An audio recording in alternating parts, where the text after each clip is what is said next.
Well, everyone else is giving an opinion on the new ban list, so I might as well join in and give mine. I'm going to assume that everyone watching this video has already seen the ban list, because I'm not going to go over it piece by piece. With that said, what are my 3 takeaways from the new ban list?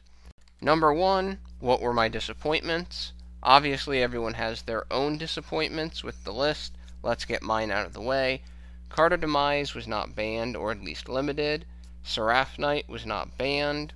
Instant Fusion was not banned. Obviously, I favor Instant Fusion being banned over Norden being banned. Reinforcement of the army remaining limited instead of going to limit 3. And Cyframe Lord Omega not being limited. Because really, 1 is all you need outside of those decks that try to loop hands and limit your ability to play.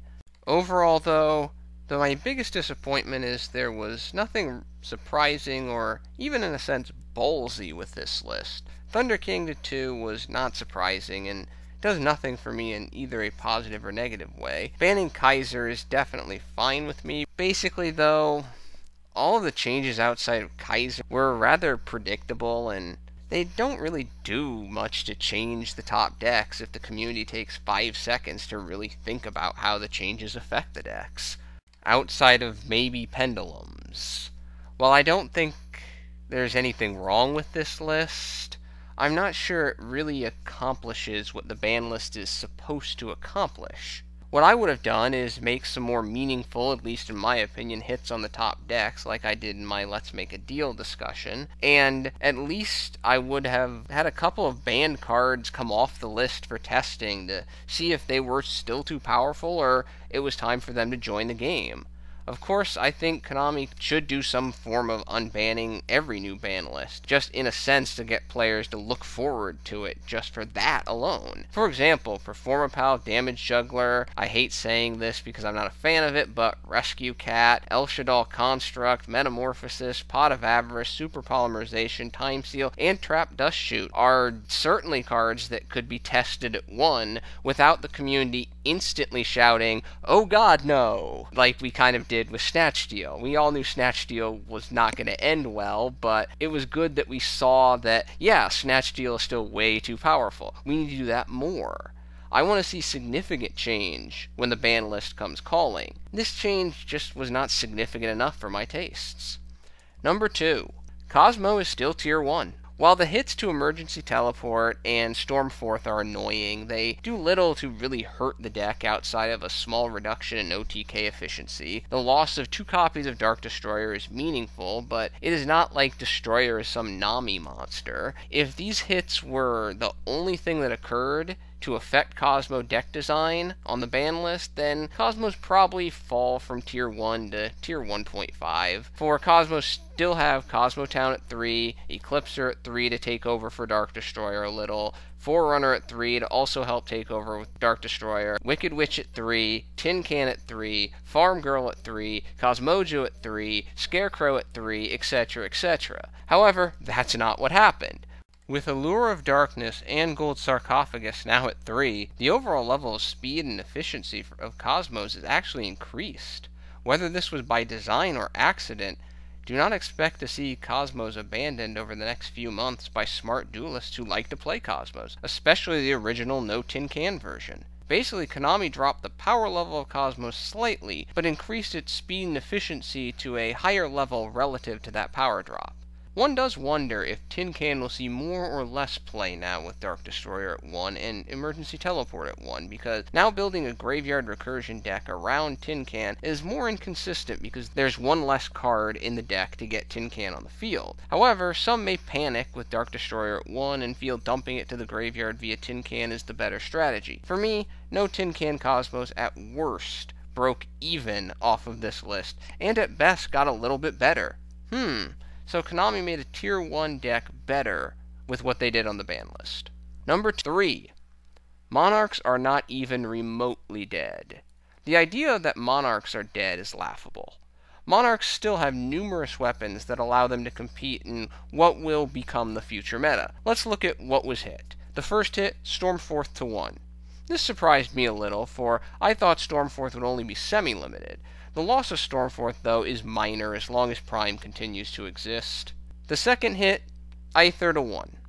This hit means more, but not in the way I think a lot of other players think. Most players probably focus on either Aether's ability to interrupt the opponent's play, largely because it can be incredibly annoying, hence most players remember it happening to them, or even the utilization of Aether as an OTK element due to its summon from the deck ability. Both of these effects are certainly nice, but Stormforth to 1 significantly hurts the interrupt play, now transferring that interrupt aspect to running Escalation and summoning something like Erebus. And the deck summoning is basically just quasi-searching for the most part. You don't OTK as much as you think with that play. This combination with Stormforth only reduces the ability of Monarchs to play indirect defense by interrupting their opponent's play. A loss, yes, but certainly not one that is meaningful enough to end the deck. In my eyes, the bigger loss from Aether to 1 is the deck dumping cost of Aether's effect, which allowed 1 to set up defense and summoning support by sending Prime, and plussing by sending something else, normally Pantheism. Now players have to rely more on Erebus to achieve this setup, which is fine, but annoying because at most only 4 Monarchs are left in the deck, rather than 6 that can achieve this graveyard dumping. Interestingly enough, Erebus can also return Aether from the graveyard to the hand when it's in the graveyard, thus the issue of Aether to 1 is somewhat mitigated in its importance. The third hit, Pantheism to 1. This hit is also annoying, but not, again, the super huge deal. In my previous commentary, I discussed that hitting Pantheism was not a big deal except in the lens of certain other hits. In my opinion, the Holy Trinity in the Monarch archetype is Prime, Domain, Pantheism, where Prime is the most important card, Domain is the second most important card, and Pantheism is the third most important card.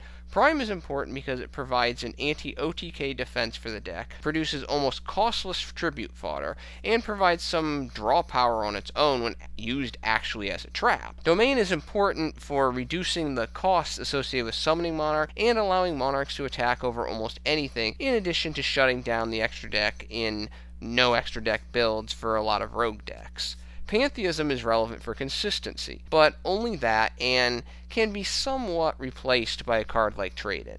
Obviously, Pantheism is better than Trade-In, but not head and shoulders better, because of all of the level 8 Monarchs a Monarch deck typically runs, heavily increases the overall efficiency of Trade-In. My point when talking about not touching Pantheism if Prime or Domain was ever banned was exactly that. If you want to hurt Monarchs, you have to hit multiple elements of the Holy Trinity, not just one. With Tenacity searching from the deck, not on the list, Idea's ban recursion ability, that's not on the list, and Prime's graveyard recursion ability, not on the list, limiting Pantheism to 1 is really not that big of a deal. It hurts consistency a little, but nothing to the point that, oh, Monarchs, scrap heap, there you go.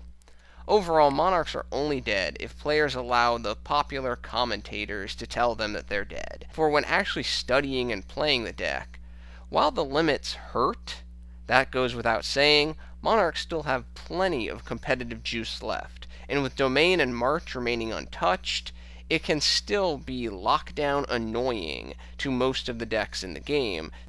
Well, those are my 3 cents on the new ban list. Thank you for your attention and your time. I'm out.